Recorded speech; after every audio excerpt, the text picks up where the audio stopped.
Hi, and welcome to Dani After Dark. If you're new here, make sure to like and subscribe so you don't miss a notification or a new episode.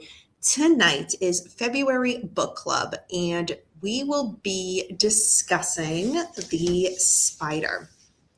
So this is the Inside the Tangled Web of Jeffrey Epstein and Ghislaine Maxwell by Barry Levine. So I'm really excited to talk about this. I feel with a lot of things going on right now, that might have been why this book was voted on for book club. But either way, I am really excited to dive into this. So I will give a couple of minutes for people to a couple of moments, I should say, for people to come in. I did pin the link if anybody has read the book and wants to join on camera and review it as well. So I wanted to shake things up in addition. So I got this Valentine, this little heart straw. So I figured I would use it tonight because I feel like the topic we're discussing tonight, we need a little bit of positivity because we're not going to get a lot of that with this book in regards to the content. So I just wanted to add a little something to that. So I have my notes here before we dive in for tonight. As a reminder, if you are not subscribed, please do so you don't miss any shows that I do. All of my information is in the drop-down bar below. If you are not following me on Instagram, TikTok, Facebook, the link for any Dani After Dark merch or the Buy Me a Coffee, all of that is down below, so check that out. Let's see who's here. Hi, James Watson. Hello, Karen Diamond. I am doing well, and the cats are doing well. Thank you. Kane. Zach, hello. I'm glad you're focusing on this since the mainstream media hasn't much yet. I know, Zach. I mean, we're going into uncharted territory here. I will say some of the things that have been discussed a lot in the media that kind of haven't been before. I was like reading it as the book was happening, where like some people were like, oh my God, can you believe this? I'm like, I just read that. So the author was on top of a lot of stuff getting information out there. I will say that. So just making sure I was doing a couple of things for the shelter and for dance before I jumped on, hence why I'm like 2 minutes late. So I did have my doc pulled up, but it is here and ready to go. So again, if anybody has read the book and wants to join in, I did pin the StreamYard link below. And if anybody has read it but doesn't want to jump on, feel free to discuss this in the chat because there's so much in this book that I was not able to touch on every little thing. As y'all know with my notes, I do a lot of notes. So I'm going to be covering a lot, but there's still so much I couldn't. So if there was something that you've read this book and you took away from it that I didn't touch upon, by all means, I would love to hear what that is. So either leave a comment on this as we're live or leave a comment on the video if you are watching it on replay. Kane, how is the blizzard? Kane. Bad, very bad. Several feet. Most places in my area got about 3 feet, between 3 to 4. It seems like places more on the coast, like right on the coast, got slammed with like the higher of that 3 to 4 inches, feet, 3 to 4 feet. There's a lot. And with that being said, we still had snow from before. So it's like, this is on top of all of that. Yeah. And depending on where you drive, like not all the roads are it's bad. It is bad. Some cities and towns were on top of it. Some were not. And it's atrocious. So most schools in my area were canceled. Well, I noticed actually across the state, mostly were canceled for today. I don't even know how that's going to happen tomorrow because so many of the sidewalks haven't been shoveled. So a lot of people I observed today, just, going to and from work and whatnot, were walking in the street because the sidewalks weren't done. So I'm like, I don't know how kids are going to walk to school tomorrow. Is that. And then we're supposed to get another snowstorm next Tuesday. The fun never ends. It's just snow on top of snow, and there's no place to put it. And there's a lot of it, but it's New England. We're tough. Regardless if it's 4 feet of snow, we're still on our way to get our dunk-sized coffee. So, it is what it is. Dairy Queen blizzards. I have not thought of a Dairy Queen blizzard in years, maybe like a decade or two, which is crazy. Little different. Yeah, I've been seeing the news about that. Little different. All right, folks, let's go ahead and dive into this book. So, per usual, I did type up what the back cover says. So the back cover does give some praise for the book, but the description of itself is actually very minimal, which at first glance, I was like, what is the author going to be discussing? And it only summing it up in 2 paragraphs. Well, let's see. The back of the book says, Donald Trump has called the ongoing interest in the details about Jeffrey Epstein's web of clients and enablers a hoax. But this book, a Pulitzer Prize nominated journalist, delivers the most comprehensive account yet of the disgraced financier's life and death, revealing a criminal enterprise that stretched over decades. How did a kid from Brooklyn who never graduated from college insinuate himself in the higher ranks of political, business, and scientific circles? Why did so many powerful men and women stay loyal to him? Where did he get his money? How did he elude justice for so long? And what other secrets did Jeffrey Epstein take to his grave? So I will say that is, in regards to a description of the book, yes, it describes what is discussed here, but I feel like it's a very blanket paragraph or 2 type of statement of a description, because you could, you could read that and go, well, that kind of describes almost any article that is out there about this topic or any book. I personally felt the author could have put more into this description. I will say that. And usually when I read the back of, book saying, here's what the author says it's about, it's usually a little bit of detail, spot on, and then it elaborates in some way. This I felt was so just general that I felt somebody picking this book up and looking at the back and reading that would be like, I can get that elsewhere, or I can get that on. Like, what are you giving that is different than the rest? Because there's a lot of books. I've read many about Jeffrey Epstein and Ghislaine Maxwell. Haven't reviewed them because I did not like them at all. And I'm not the type to go on and like trash an author. So I just would tuck it away and say, okay, nope, not a good one. This is a very, very good book. And I'm just going to say that from the get-go. But the back cover, I felt the author should have given a little more, because I feel someone's going to pick that up, see that, and just go, what is this offering that's different? And put it back. That is my fear. So from the back cover description, I'm not impressed. I will say that. I felt the author should have given a little bit more as to like why, to hook you in. Why are you getting this book over all of the others? Because the others that aren't very good, and I've read many of them, give that little like, we're going to discuss this or we're going to explore this. I'm like, great. And then I read it and I'm like, no, that was very poorly done. So I usually don't start out a review this kind of negative about it right away, but I gotta calls it like I see it, not very impressed with that. Now, when you open the book, there is a cover here that gets into a bit more detail, and then the back is a little bit about the author. So now, if the person picking this up does get to this book and then go past that back cover into this, I will read you what that is. I felt it was actually much better of a description. So it says, who was Jeffrey Epstein?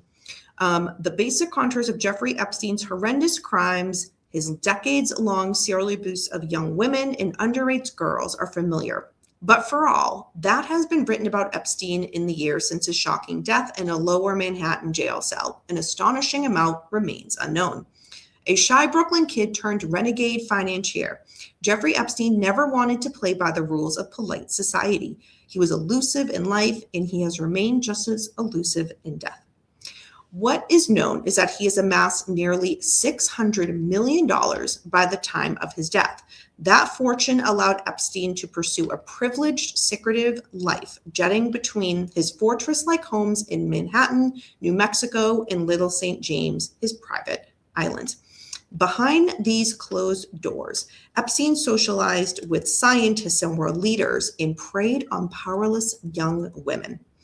In this dogged work of reporting, Pulitzer Prize nominated journalist Barry Levine offers a new account, the most comprehensive yet, of the disgraced financier's life and crimes.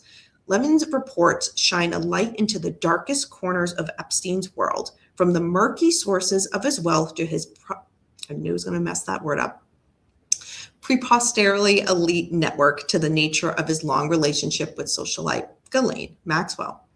And it unearths never before reported details of Epstein's early years, his business connections, his exploitation of young women, and the final days of his life as a free man. The Spider exposes how Epstein operated and evaded justice for so long, and how he drew so many others, including high-profile figures, into his criminal web. Now, that is much more spot on. That is an excellent description of what the reader is going to be expecting in this book. My note to the author, that should be on the outside, because that is going to capture someone's attention. People don't always flip to the inside cover, but I will say, excellent description of what the book is going to be about. So, Zach is adding, I bet the back cover synopsis was written by the publisher. Possibly. Zach, you would know those things definitely more than I would. That is definitely your expertise. But again, just as a reader, an avid reader, and because there's so many books about this topic, that back cover description just leaves more. It leaves more for the reader, that it's like, what am I going to be getting with this type of thing? But that is actually a very good point. So thank you for that, Zach. So the book itself, it is a bit of a bigger book, I will say. I don't know if the camera does it justice. So it is 363 pages, and it is 39 chapters that are divvied up into 7 parts. There are 16 pages of color photos, and those photos are really good photos, good quality photos. Nothing that necessarily is like a shock that we haven't seen before, but it does give a lot of context to things during the book that the author is describing. So I felt they were a great addition.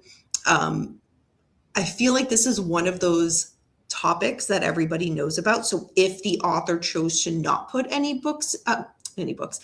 pictures in, that would have been sufficient as well, but it's just an added bonus, I felt. And anytime an author chooses to put color photos in the book, spot on. So let's dive in further, shall we? So the introduction of the book. So it starts with the book first being published in October 2020. It was right after Epstein was found dead in his cell. And then it instantly flashes forward to September 2025 for the updated version. So this book is the September 2025 updated version. So keep in mind, we are in February 2026 right now. So this just came out several months ago. So at this point, the author catches us up. What has happened between October 2020 and September 2025? So Virginia Giuffre was found dead. in regards to Ghislaine Maxwell should be trying to get out of jail by seeking a deal, and there would be a renewed spotlight on Epstein because of the President of the United States, Donald Trump. So the author makes a note here that Trump has tried to distance himself from Epstein more recently in years, saying, quote, "I was not a fan of his," end quote. However, the author puts throughout the book sprinkles of, yeah, that's bullshit, in regards to calling out, well, here's Trump with him here, or here's Trump with him here, and saying this about him. So on the one hand, yes, President Trump has tried to separate himself from Jeffrey Epstein, but the author is going to be showing, well, no, here's factual examples of why that is not the case. And as I say that, I want people to know this isn't a necessarily political book. It doesn't get into that. The book is more so focused on Epstein and Ghislaine Maxwell, but with that, President Trump has to be kind of woven in, but it's not a political book or like a political bashing of any kind. So if somebody does want to read this, based on whatever political party you belong to, this book would be fine for everybody. So again, the author states that, again, Trump has said, "I'm not a fan of his." However, in New York Magazine in 2002, Trump said, "I've known Jeff for 15 years. He's a terrific guy. He's a lot of fun to be with." He went on to say that, yes, Jeff, because he calls him Jeff, not Jeffrey, Jeff likes beautiful women as much as I do, and many of them are on the younger side. And that was a quote. So during the 2024 presidential campaign, Trump had suggested he was going to be looking into opening the government Epstein files. That is where a lot of kind of renewed interest in this has come. And for some, I know a lot of people might say, wait a minute, I've had interest in the Epstein files this whole time. A lot of people have, me being one of them. But for those, maybe that was kind of off the radar for a bit. There has been a renewed interest. So that is something to keep in mind. So let's dive into chapter 1.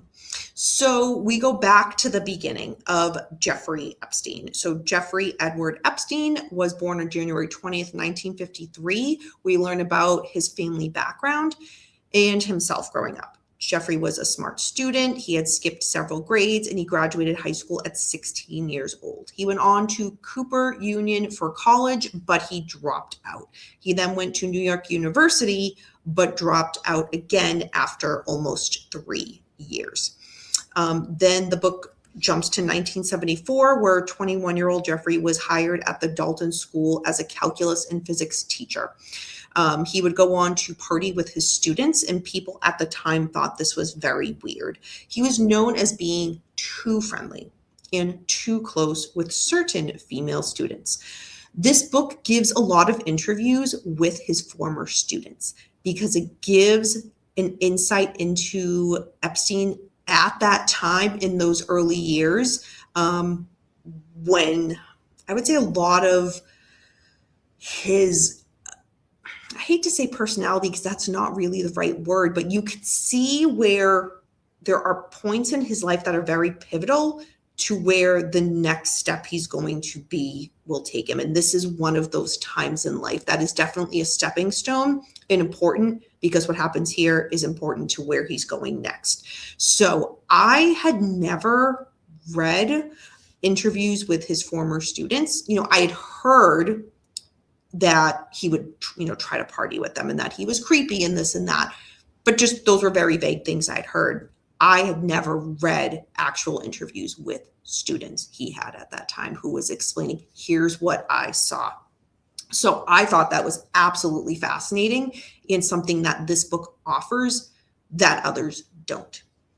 So let's see. Jeffrey ended up leaving Dalton School after the 1975-1976 school year. One of the teachers at a parent-teacher conference around this time was a CEO. And that CEO summoned Jeffrey to his office, asked a few questions, and actually hired him on the spot for his next job. The thing is, the job he was being hired for Jeffrey didn't know that, I'm just going to call him Epstein.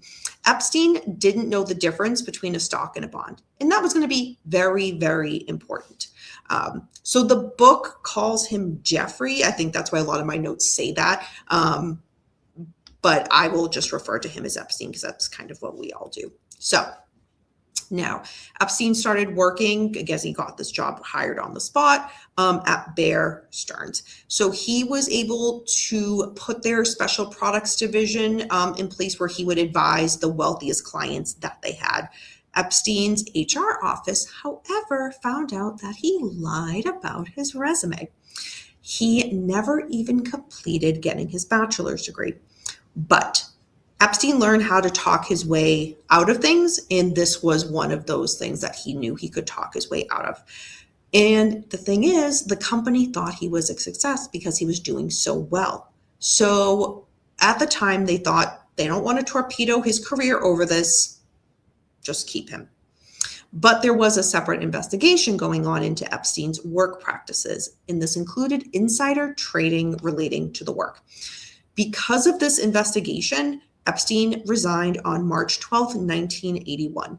The author does say there are other reports that state he was forced to leave, but the author is sticking with his own research that Epstein resigned. So in 1981, Epstein, he filed papers launching a financial consulting firm called Intercontinental Assets Group. At some point, he shifted the company focus to recovering stolen money from fraudulent brokers and lawyers. And I think as I'm going through this, people might be saying, wait a minute, he was doing all of this without a degree to kind of have the knowledge to know what he was doing? Correct. I will say, degrees aren't everything. They are not everything. Obviously, colleges and universities want you to feel otherwise, but they are not. There is something for being very skilled at what you do where having that degree doesn't impact the success that you're going to have. So I'm not bashing if anybody feels like, well, wait a minute, just because he didn't have a degree. He didn't have a degree, and he also didn't have the knowledge and experience to do the jobs correctly. And we see this throughout the book. We've also seen this just in the coverage of Jeffrey Epstein as well. So they kind of go hand in hand here. So he lacked in all areas across the board. So just one thing to keep in mind. So we jump to 1984. So Epstein hired a 13-year-old girl that is known as Jane Doe number 4 as a babysitter. That would be fine. Except Jeffrey Epstein has no kids. He gave this 13-year-old girl alcohol, drugs, and he raped her. The assaults continued, and he took photos of her while she was nude. He threatened her into silence, according to court filings in 2019. Epstein started devising offshore tax havens in the meantime and creating accounts that came from selling weapons. The Saudi became another client of Epstein. Epstein started consulting at Towers Financial and earning $25,000 a month, which in 1984-ish money, that's a lot. That is a lot. I mean, $25,000 a month now, depending, would be a lot of money, but this was back then. So again, a lot of money. In 1990, this then led Epstein the opportunity to purchase a 2-story mansion at 358 Alprillo Way in Palm Beach, Florida. Donald Trump owned a place down the road. So now we get to learn a little bit more about some of his connections. And when I read this one, I was like, oh my God, I used to work for this company back in college. So we learn about Leslie Wexner. He was the owner of The Limited. So right when I read that, I'm like, no, because let me read the companies. The Limited is like a umbrella company that owns a lot of other companies. So I didn't even need to read this because I'm like, I already know this because I worked. Victoria's Secret is part of that. Bath and Body Works, White Barn Candle Company, and La Senza.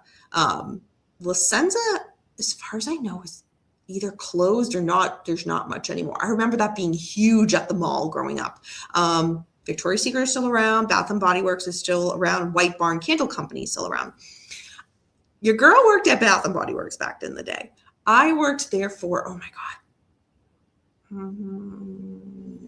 7 years. I started in college. I was just like part-time and I loved it. So like I just continued working there until finally it was just like not feasible, because, graduated and you're working a full-time job and volunteering and dance and, but yeah, Bath and Body Works is under the limited umbrella. So yeah, when I read that, I was like, oh no. Yeah. Right. So, okay. The Limited is not, just to clarify, there was a store called the Limited and the Limited 2. That is different. Totally different company. The Limited is like the umbrella name for them owning all these other stores. But yeah, I remember because little sister would shop at the Limited 2. That was like the cool place where, yeah. So reading this brought me back to like the 90s, 2000s, all that fun stuff. All right, let's go back on track instead of down Dani After Dark memory lane. So how does this connect to Jeffrey Epstein, right?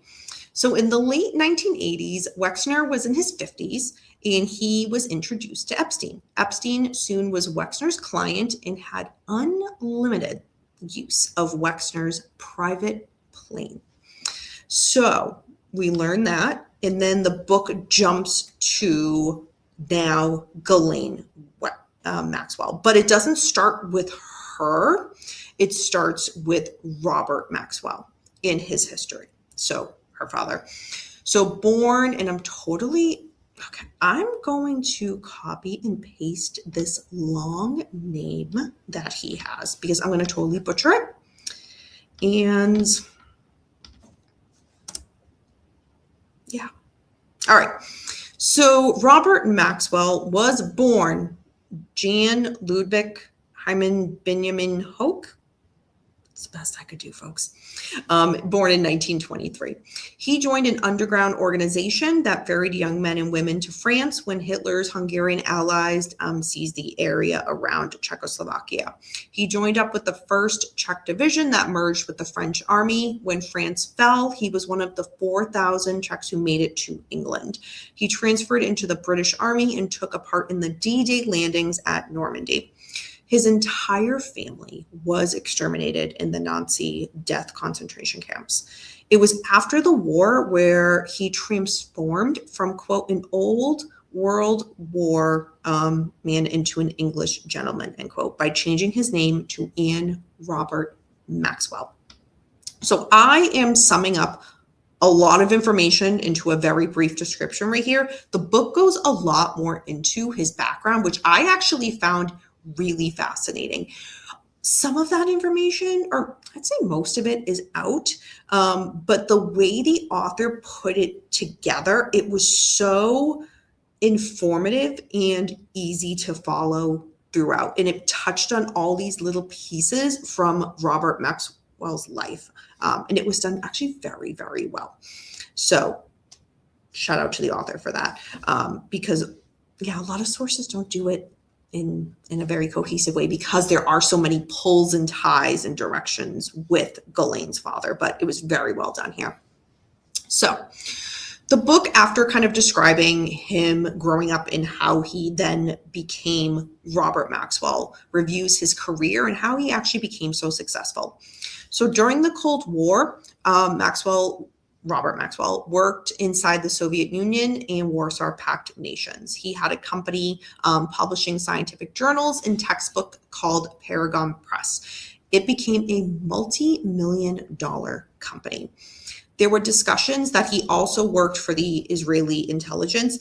The book goes into more detail in regards to here's how that good probability that he did, but then there's also a little bit of, well, here's how that wouldn't make sense. So the author does a great job in kind of showing all angles. And side note, I will say that's one of the things I really like about this book. It doesn't, again, it's not a political book, so it doesn't lean heavy in regards to one side or one type of narrative. Most books do. And that's okay, because when, obviously authors want to get a certain point across in a certain theme or view across in the book that they're writing. It's very, when you really read an entire book and take a step back, to have books that are just very down the middle and calls it like it sees it and gives, this could be information here, but there's also this here. Like, we're not just going to ignore one side to kind of focus on a narrative we're going with. That's so rare, but the author here does a great job in kind of showing all sides of it. So I think that is an excellent way that the author has put this book together. So just wanted to put that out there as well. I think I had that as one of my notes at the end, but I'm like, I'm just going to throw this out here now. I think it's a good point to do that. So Robert and his wife, Elizabeth Maynard. So they got married and then had 9 children. So the children were all raised with nannies and went to private schools. They had every type of luxury that they could have wanted. Ghislaine Maxwell. She was born in France on December 25th, 1961. It is common knowledge that Ghislaine, who was the youngest child, was Robert's favorite. So now the book gets into Ghislaine herself. So who is she? Let's learn more about her background. She's described by people who knew her back then as smart, witty, charming, and she had an alert as a superpower that no man could resist. Robert Maxwell had acquired Macmillan Publishing in 1988 and the New York Daily News 3 years later. So when he started going to New York City for business meetings and functions, Ghislaine would go with him because she was excellent at working the crowds.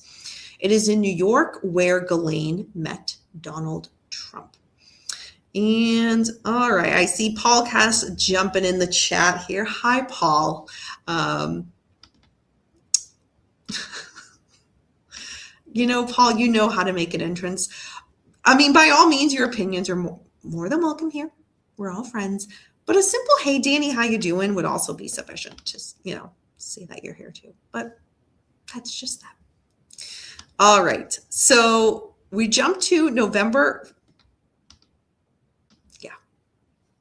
5th, 1991. So Robert Maxwell was last seen at 4:25 a.m. It is theorized that he went on deck of his boat, the Lady Ghislaine, to urinate and fell overboard. His body was found 12 hours later in the Atlantic Ocean. The cause of death was heart attack and accidental drowning. I know a lot of people are saying, wait. Yes, I know. The author does get into all of the other possibilities that could have happened in regards to Robert Maxwell's death. So that is addressed. To put it very briefly, he says there are people who believe it was a suicide, a way to get out of debt that he was in from his failing businesses in New York. But then there's also the other side that he could have been murdered. So now, again, Ghislaine's father is no longer alive, and Ghislaine moves to New York. She had get how this is worded, $100,000 a year allowance. And she would say to people that she was, quote, poor, end quote. Let's just let that sink in for a second. An allowance, $100,000 a year, and she's going around telling people that she's poor. All right, we got it. So Ghislaine was also a part of the New York City club scene. It is not known exactly when Ghislaine met Jeffrey Epstein, but once they met, they clicked and they became, quote, a perfect symbiotic creature, end quote. Ghislaine would take over a very interesting role in Epstein's life, telling him how to dress, what to do, what to say, where to go, just everything, right? To observers, they lacked sexual chemistry that was to be expected of a couple. but there would be more to their relationship, and the book definitely unfolds that. So Jeffrey Epstein was successful in his predation because he knew how to conceal his crimes behind his wealth. And that is one of the things that when the book jumps into now, Ghislaine is in Jeffrey Epstein's, orbit, we just go full force. The author just goes full steam ahead now. So Epstein would donate to charities, and he painted himself as a philanthropist. So again, you are portraying one thing while doing another. And another thing that's very, very horrific. This is not unique to just Jeffrey Epstein. We see this time and time again. We see this with a lot of predators. Not on this level, not on the playing field with the associates that Jeffrey Epstein had, but we see this all the time. Predators will immerse themselves into the community, into the local church, volunteering, so many community things that they involve themselves in so that they are viewed in such a high position that no, they would never do that. Look at the good they're doing for the community. So that's not unique to this. But this is just a very different level than most other predators that we discuss on this channel are. So the book then jumps to the friendship between Jeffrey Epstein and Donald Trump, and it started somewhere early in the 1990s. And the book discusses many parties that the two of them were involved in and went to together, where there were young girls in attendance, and the groping that happened to the young girls at them. The author uses the term "to the women at them." When I read that, the author's so on point with so much here, but when I read that sentence, I made note of that one sentence because I'm like, no. There is groping of the young girls. Big difference. Big difference. So there were reports of some young women as well that were sexually assaulted at these parties. But again, not just women, young women, very, very young women.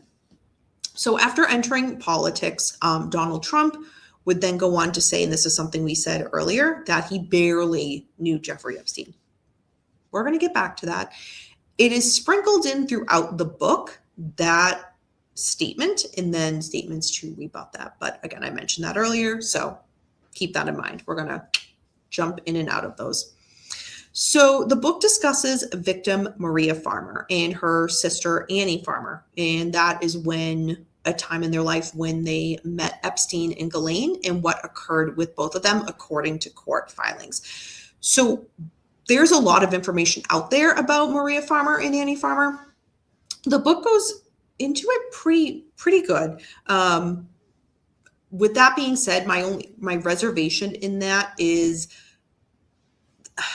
and we see this with a lot of the victims in this book, especially like, for example, Virginia Giuffre, the author gives so much about each victim, but not so much where it overtakes the whole book, because you could easily read a whole book about each victim's experience. Like Maria Farmer and Annie Farmer are very well known. There's a lot of documentation there.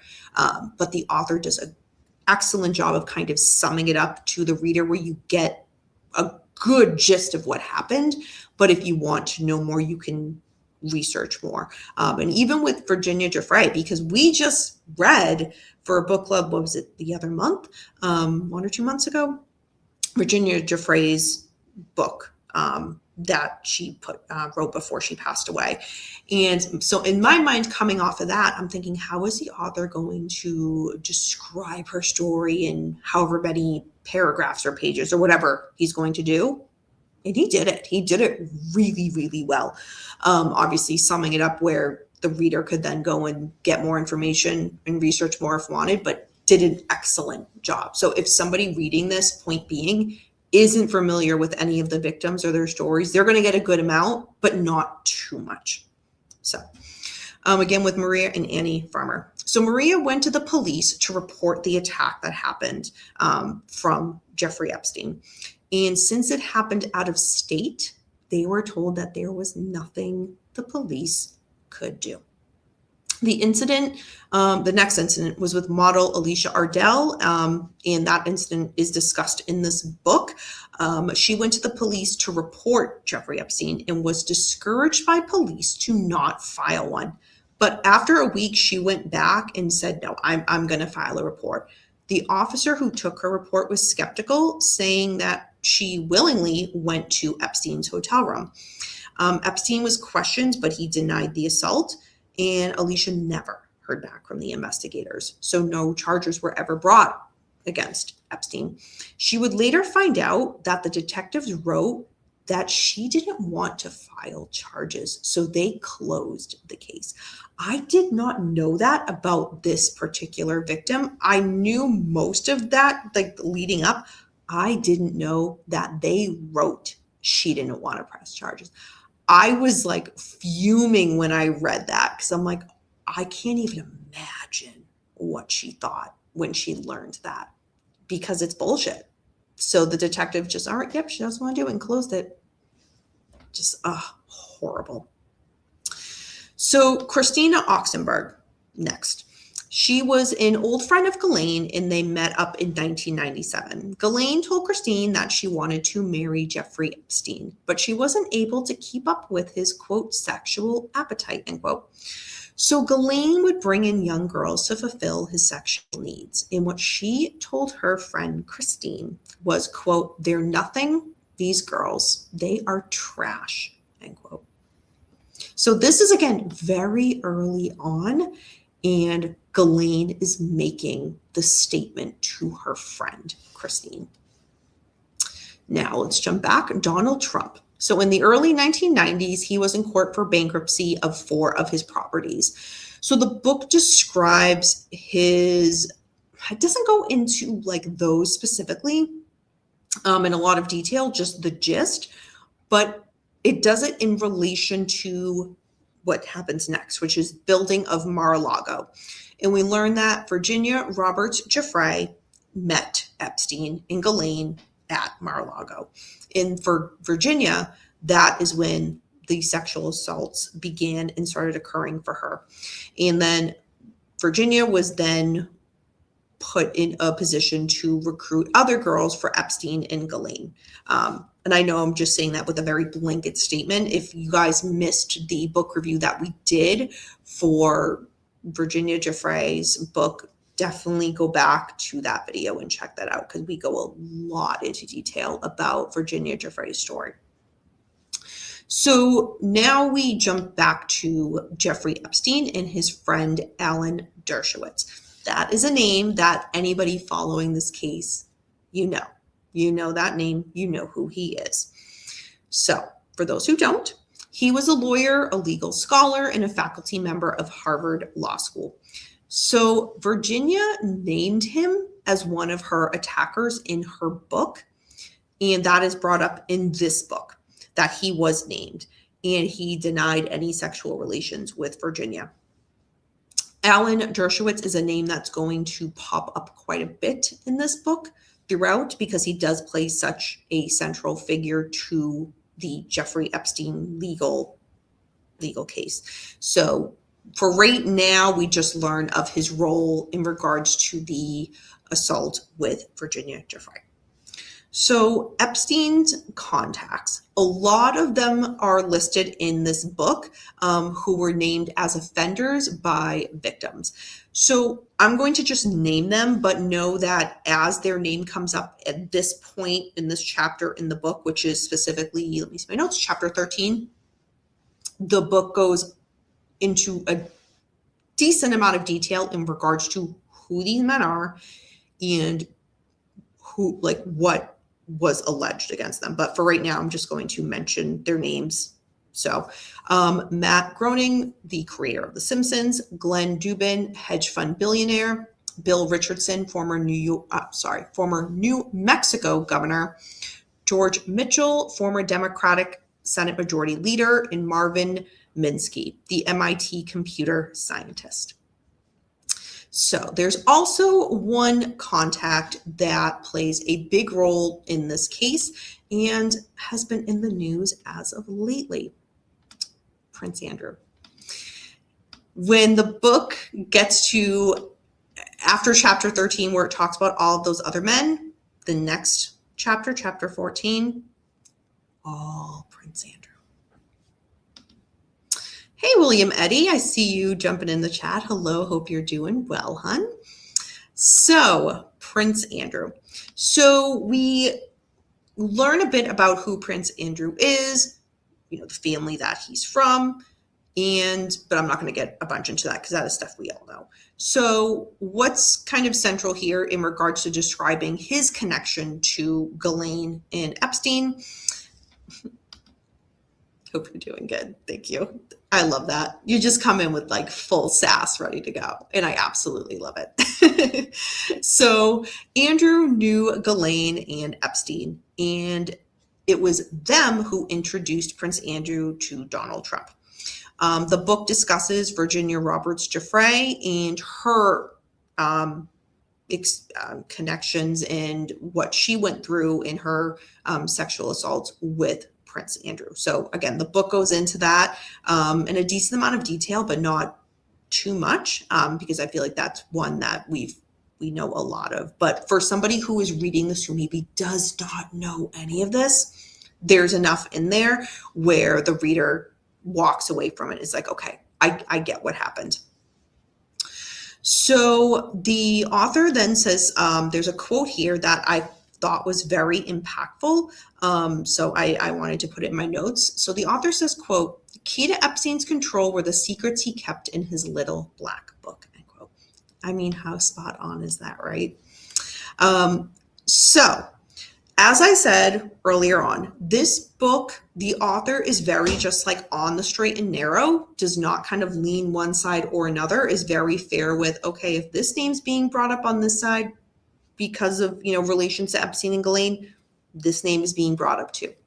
So with that being said, at this point in the book, it discusses Epstein's relationship with former President Bill Clinton.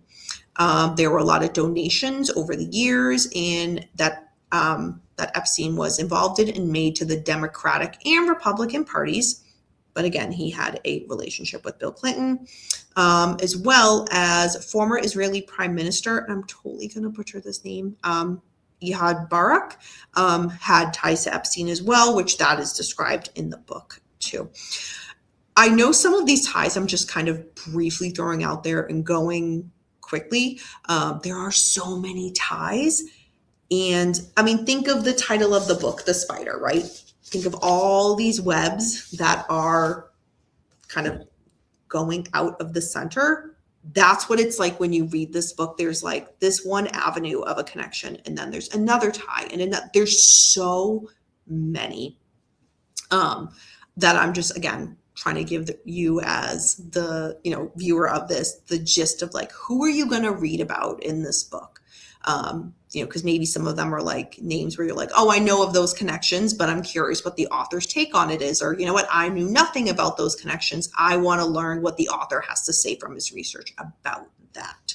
So that was one of the things I really liked about this book. There's so many connections in all different angles, and the author really takes the time to give the reader everything without giving too much, because again, we could do like a whole book on just like one of his connections. So all right, jumping back, so the book discusses Epstein victim Courtney Wild and goes into Courtney's interactions with Jeffrey Epstein and the trauma that she endured as well. That is one of the victims that is, I would say, again, fairly well known in the legal ties to Jeffrey Epstein, but for those who maybe don't know all of the names, because I feel like most, if people aren't following this case like pretty regularly, I know the name like Virginia Roberts Giuffre, everybody knows, and then there's some where it's like, okay, we know that, and then there's some that you just might hear in passing because you might not take the time to learn all of them, but the book goes through them. So we jump back to victims as we talked about before, Annie and Maria Farmer. This is because journalist Vicky Ward wanted to find out the truth about Jeffrey Epstein. She knew there was something up, and she got in touch with Maria and Annie. It is at this time when she started receiving death threats from Ghislaine. Vicky did, but Vicky didn't stop. Epstein went and visited the Vanity Fair office that Vicky worked at. So the company pulled a lot of Vicky's work from the final version of the article. And we see that a lot with this case in regards to research being done and it being shelved, or people who are doing research in this trying to be silenced. So several of Epstein's victims and their stories of being sexually assaulted by Epstein are discussed in this book. They have a lot of them aren't named. Some of them are. So when I say, for example, some of them aren't named, for example, Jane Doe number 15, we learn a lot about her story, but her name is not in here. And then some of the other victims that have become public and chosen to become public and put their name out there, we do get those names to them. But the author makes it a point at, and this is specifically chapter 17, to go through as much as he can the victims and kind of put out their story with Epstein and Ghislaine in their assaults. So this part of the book, this next part has not been discussed for a while. And now it's like coming back into the forefront of people. I think with a lot of these like Epstein files being released, people are like, oh, did you hear about this? Did you hear about that? But it's discussed quite a bit in this book. And I will say that was one of those where I was like, wait, what am I reading? So in 2001, Epstein started confiding in acquaintances that he wanted to seed the human race with his DNA by impregnating women at his New Mexico ranch. The New Mexico ranch is what we are all hearing about, I'd say in the past several weeks to a month.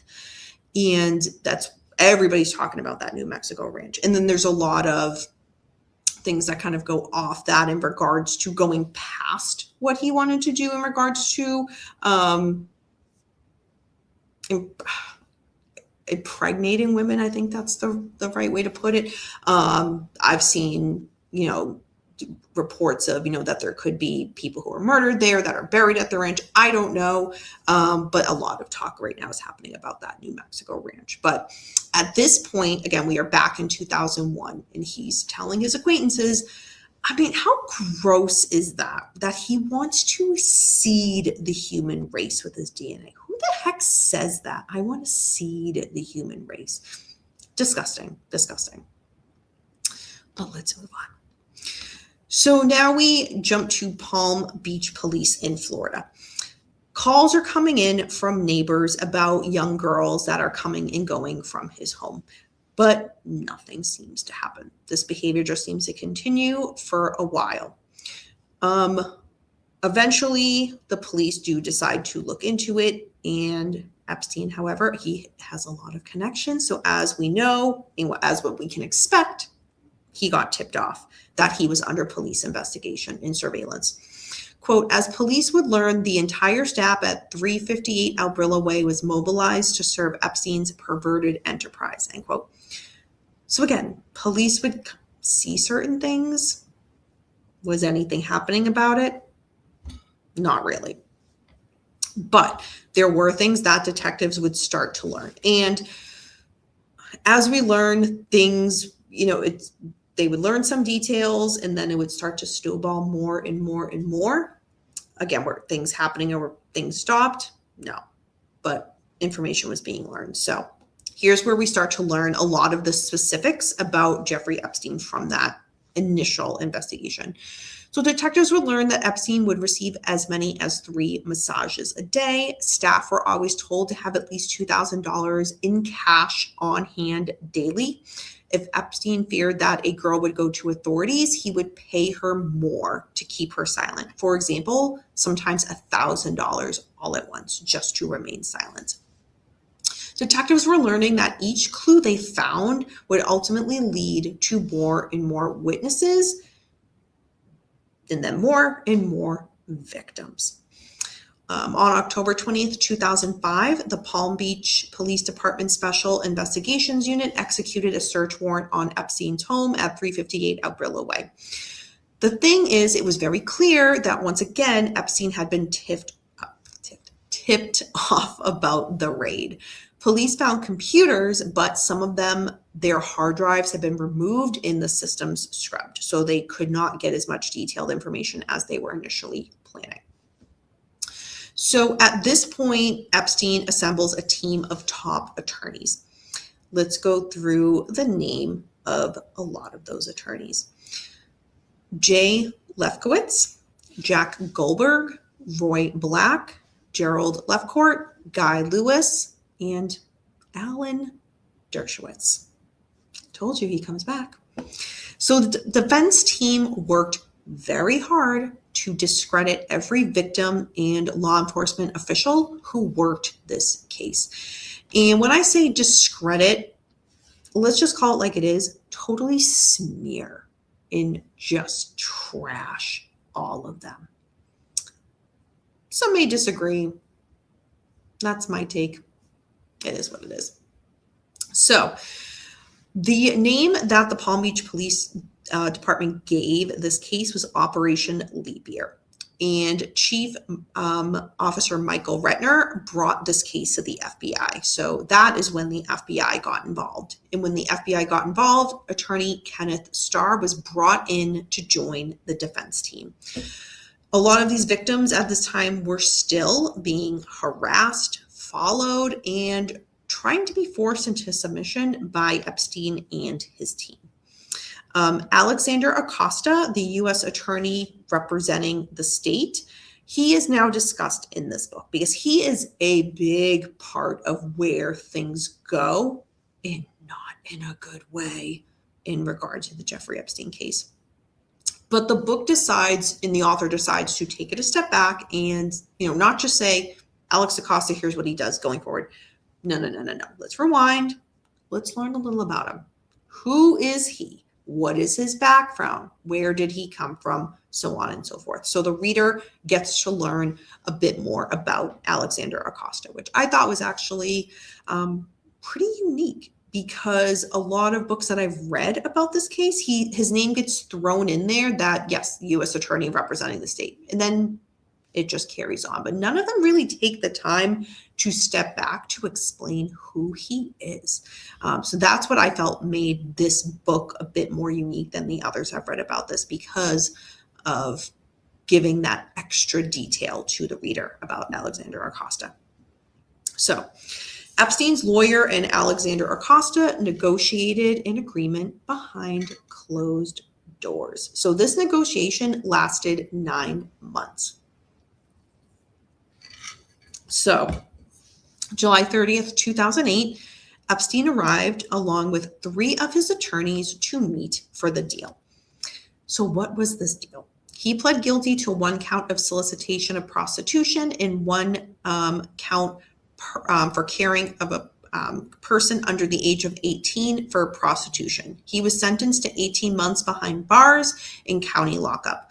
Once released from jail, he would have to register as a sex offender wherever he traveled in the United States. He would have to submit an HIV test, and the results were provided to the victims and their parents. Now, why did Acosta agree to this agreement and to this outcome?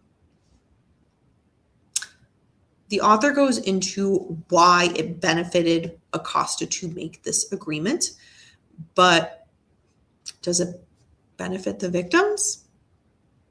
No, and they were not even made aware of that. But put a pin in that, because we are going to get to that. So now Jeffrey Epstein is behind bars, but that does not mean that he did not get special treatment. He applied for work release and was immediately approved. So he was allowed to spend 12 hours a day, 6 days a week, working outside of his jail cell. He was supposed to attend sex offender counseling, but his attorneys told the court he had a private psychiatrist working with him. So the judge said, that's fine. The judge said that was fine. Okay. Epstein ended up being released early for good behavior. So the investigators by the Palm Beach Police and the FBI, they had not given up, however. They were trying to get into Epstein's tight inner circle and to learn more. So we learn more about who his inner circle was. We already know of Ghislaine Maxwell. We will get more into her momentarily. But we learn about his personal assistant, Stacey Howells, who has never been accused of wrongdoing. She's visited him 130 times while he was technically behind bars. 2 of the 4 potential co-conspirators, Nadia Marchkinova and Sarah Kellen, also made a combined 70 visits, 70, to Palm Beach County Jail, according to records. In subsequent years, although Epstein's attorneys had secured immunity for these ladies, as well as Leslie Groff and Adriana Ross as part of negotiations, those in his inner circle, so all of these ladies, would begin to start to distance themselves from him. One of the ladies' attorneys reported she was, quote, severely traumatized, end quote. And another one of so Sarah Kellen's spokesperson painted her as a client who was also a victim of Jeffrey Epstein, who was, quote, extremely vulnerable, end quote, when she initially found herself caught in Epstein's web. So Epstein's movements while on probation show that he traveled just as freely as he did while he was incarcerated.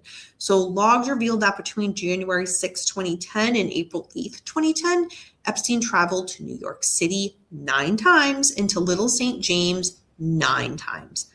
All of these trips involved overnight visits. Epstein's powerful friends, they also did not abandon him after his Florida conviction. So his inner circle, the ladies I just described, might have started to step back, but his powerful friends stayed. In August 2019, a few weeks after Epstein's death, so I know we're jumping ahead here, Dr. Kate Darling, a leading expert in, I probably mispronounced that, in robot ethics and a researcher at the MIT Media Lab, wrote a damning opinion piece about the financier's ties to the scientific community for The Guardian. The piece was called Jeffrey Epstein's Influence in the Science World as a Symptom of Larger Problems. I love that. She wrote, quote, the Epstein web can appear inescapable, and for those entangled in it, there's a temptation to break out and cut all ties with the enablers. It was hard not to feel that my whole professional environment had been complicit. I love that. I thought that was such a spot-on statement. And you know, her writing an opinion piece about this was just going to raise all hell. But I just love how she did it anyway. So now we jump to another investigation reporting journalist, Sharon Churcher. So she was the one who tracked down Jane Doe 102, who ended up being, as we all know now, Virginia Roberts Giuffre. That whole process of how Sharon found Virginia and how they connected was discussed in this book. Sharon's article on Jeffrey Epstein was released on February 27th, 2011.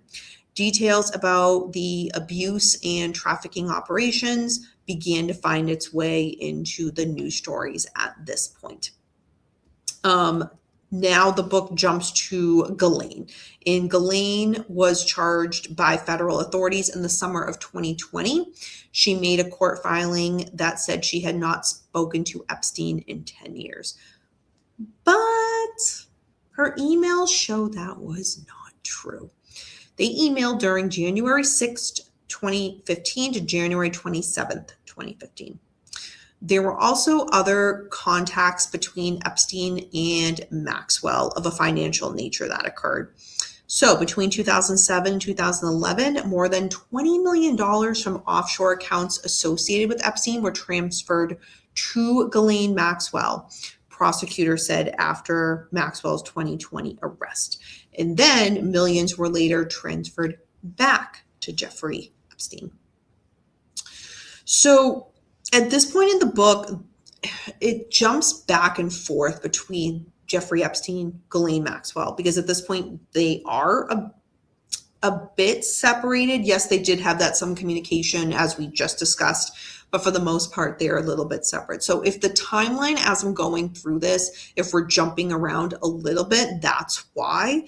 The book, I will say the author keeps it as close to a timeline as possible, but if it's like a year or so off, that's why. So the book at this point jumps back to Epstein, and July 6, 2019, he is arrested. His Manhattan home was searched as law enforcement now had a warrant. 6 days after Epstein's arrest, at this point is when Alex Acosta resigns as the U.S. Labor Secretary. And that was a big deal because of his role in what happened with the plea agreement with Epstein years earlier. So Epstein's defense tried to say to the judge this time, let's get him released on bail. But the judge now totally rejected this. So at this point in the book, we learn about Epstein behind bars that last time. So the author goes into detail quite a bit about this. I'll just give it a nutshell recap. So within a few days of being assigned to the SHU, Epstein was put on suicide watch. Quote, they would not move him from the SHU to suicide watch unless he indicated to a prison psychologist or someone that he felt a desire to kill himself, end quote. After several days spent on suicide watch, Epstein was transferred back to SHU. On July 25th, 5 days after a judge denied Epstein's request to be put on house arrest, he was found on the floor of his cell, semi-conscious with marks around his neck. Epstein's cellmate, Nicholas, and I'm going to totally butcher this, Tartaglione, yelled to the guards and said he found Epstein trying to harm himself. Epstein was taken to New York Presbyterian Hospital and was revived, discharged, and then sent back. He was put back on suicide watch. After 24 hours, he was transferred to a psychological observation. And then after 7 days from there, he was transferred back to SHU. Epstein claims that his roommate is the one that attacked him, and that's why he was found on the floor with marks around his neck. However, his roommate has denied any part of that. Hey, Tony Stewart, I see you popping in the chat. Hope you're doing well. So on July 31st, 2019, Epstein was in court learning his trial was to begin on June 8th, 2020. At this time, we learn more about Epstein's financial records, and the author puts that in this book. And I actually took a paragraph from this that I wanted to share with you guys because I thought it was just astonishing. And it's like to the dollar amount. So in regards to his worth, it was reported at this time as $577,672,654. There was $56,347.22 in cash, another $14,304,679 in fixed income investments, and $112,679,138 in equity, and $194,986,301 in what was described as hedge fund in private equity investments. It's a lot of money, On August 9th, the Manhattan Federal Appeals Court ruled that about 2,000 pages of documents filed in connection with the previously settled lawsuit with Virginia Roberts Giuffre against Ghislaine Maxwell should be made public. That was a big deal in regards to Epstein and his case. On this day, that information was to be made public, Epstein made a phone call to Karina Scholich. This was his last phone call. The book talks about her, who she is, her connection and relationship with Jeffrey Epstein. Her attorney declined to provide details about her other than to acknowledge that she and Epstein had a special bond. On August 9th, Epstein's cellmate was transferred out, so he had the cell to himself. Now, the next part is, I know a lot of people will either agree, disagree, have their own theories about what happened, but this is what the author has put in the book. But I will say, goes on to say, this is being argued here, or so on and so forth. Again, the author is very down the middle, giving everything, but I'll just give in a nutshell of what is reported next. So, surveillance footage shows 2 officers on duty that night sleeping on the job instead of making the checks on inmates that they were supposed to do and required to make. But they documented that they did, in fact, make those checks, again, even though they did not. No checks were done between 10:30 p.m. and daylight the next day. There was surveillance cameras in the general vicinity of Epstein's cell, but there were none in the cell itself. Shortly around 6:30 a.m. on Saturday, August 10th, 2019, the staff began taking breakfast to the prisoners.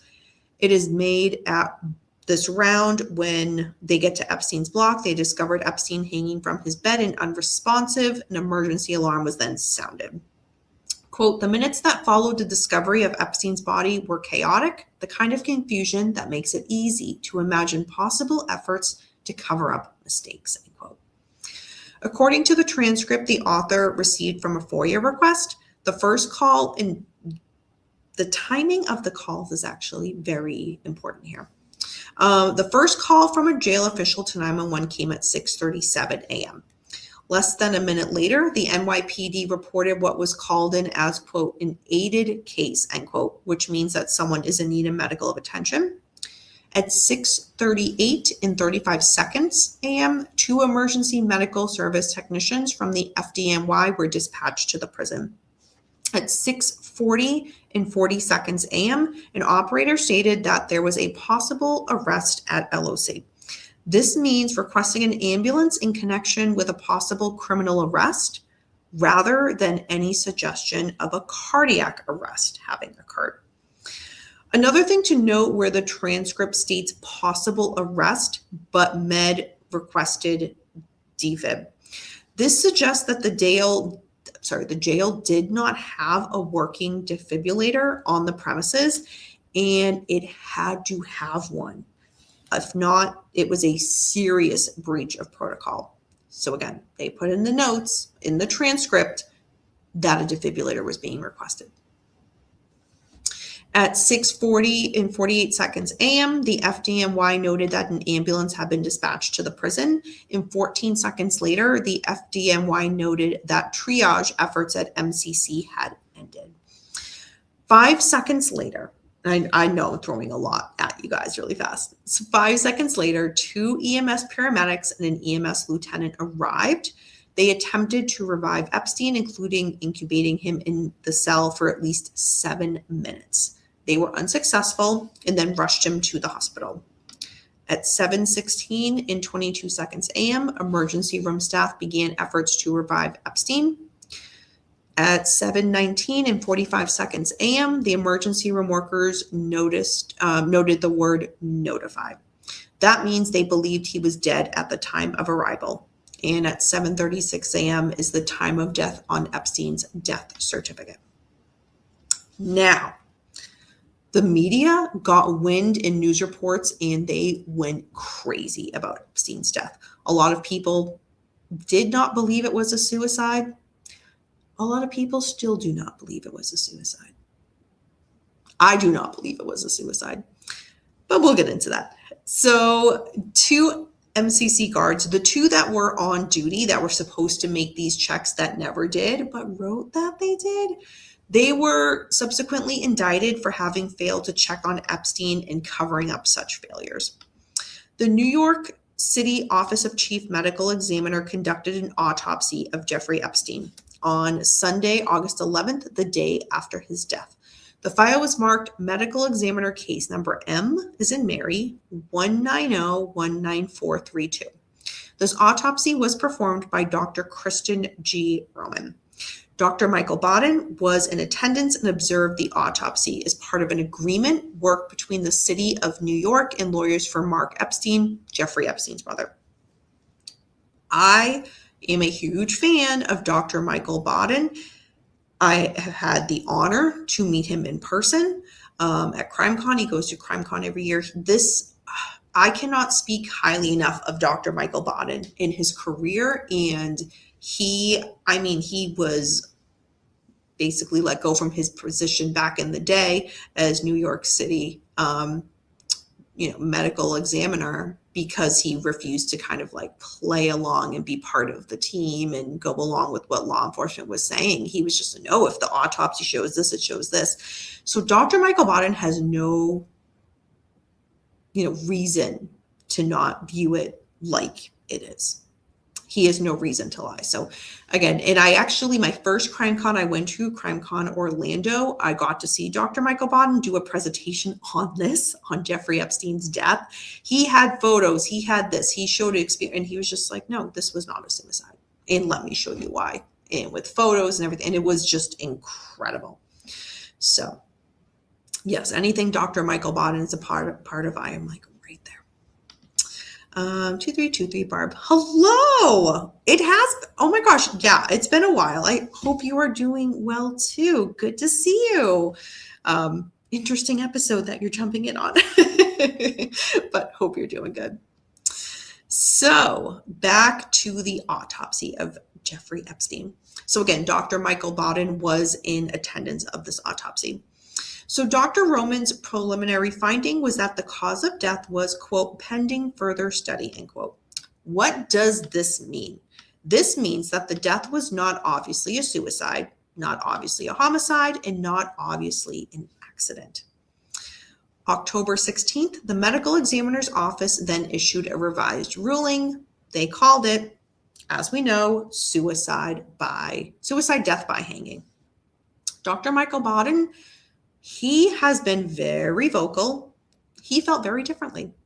His analysis of the available medical evidence suggested that Epstein had almost certainly been dead for at least 45 minutes when he was found lying in his cell. In that decision to permit his corpse to be taken to the local hospital by emergency services was irregular, if not suspicious, according to Dr. Baden. Dr. Baden went to the media, including Fox News morning show on October 30th, 2019. He claimed that Epstein experienced several injuries, including broken bones in his neck, that are extremely unusual in suicidal hangings. This occurs more commonly in homicidal strangulation. The noose from the jail cell sheet does not appear to match the location of the neck injury. Quote, the ligature mark appeared to have been located lower down in the middle of the neck, which is more typical of strangulation than suicide, end quote. Dr. Baden's findings are not unique in perspective. They have been supported by other top experts in the field. Just hours after Epstein was found dead in his cell, Trump implied the Clintons were behind it all on Twitter. I remember that. I do not have Twitter. I've never had Twitter, but of course something like that goes viral and everybody hears about it. I remember that. Yeah, when that happened. So 3 days after Epstein was declared dead, a funeral was held. No one from his inner circle attended, not even Ghislaine Maxwell. Epstein was buried next to his parents. To prevent vandalism to the monument, the names of him and his parents were all removed from the family's gravestone days earlier.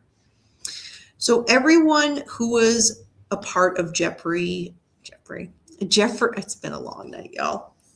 Everyone who was a part of Jeffrey Epstein's web of perversion did everything in their powers to now distance themselves from him and from his memory.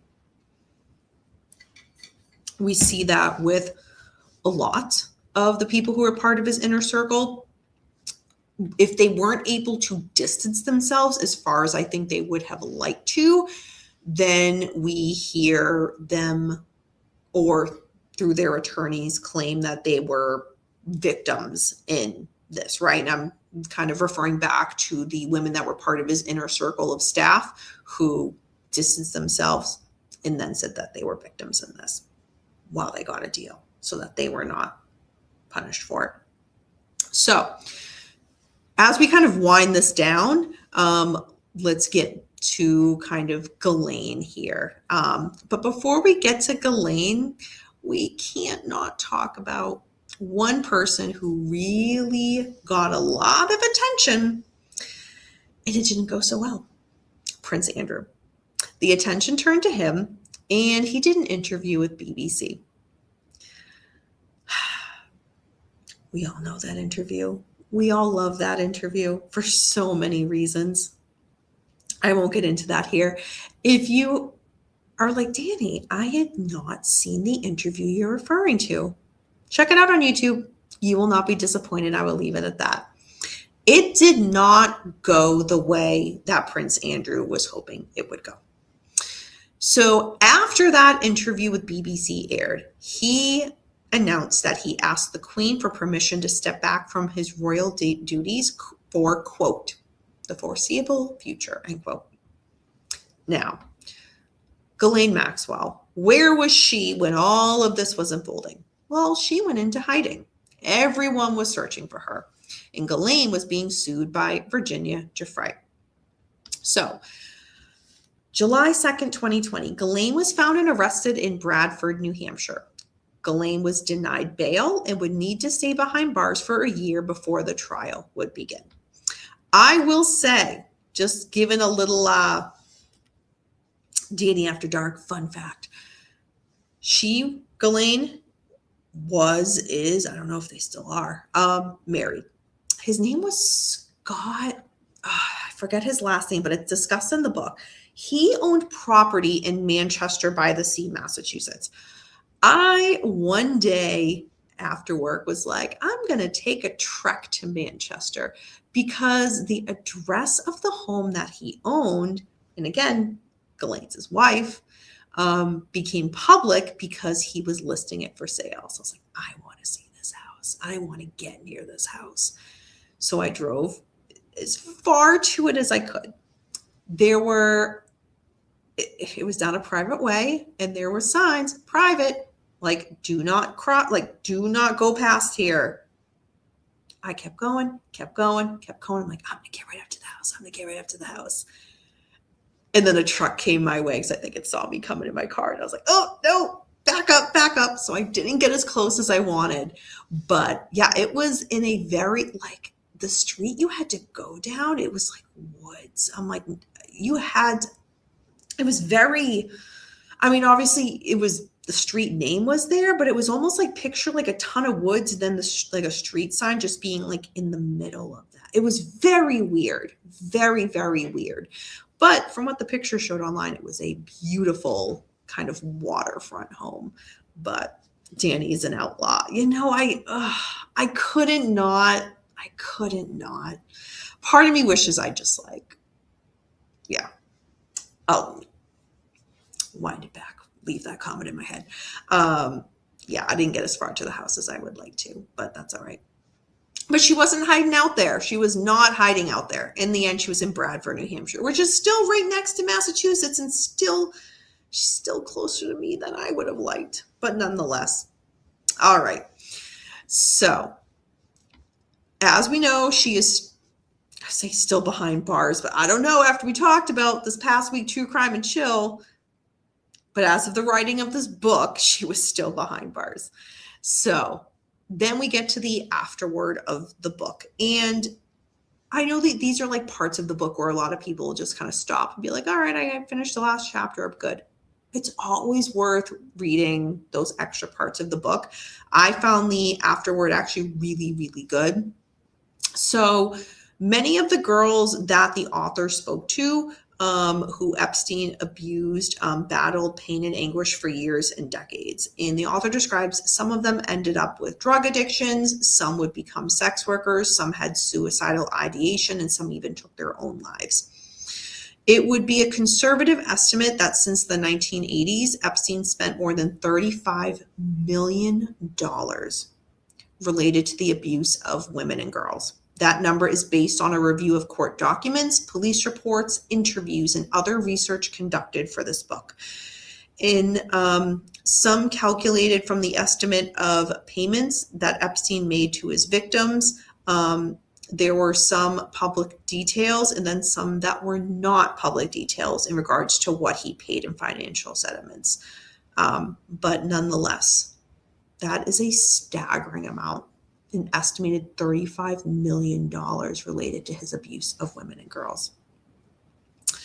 So that is where the book ends. So this pick for February book club, excellent book. Excellent book.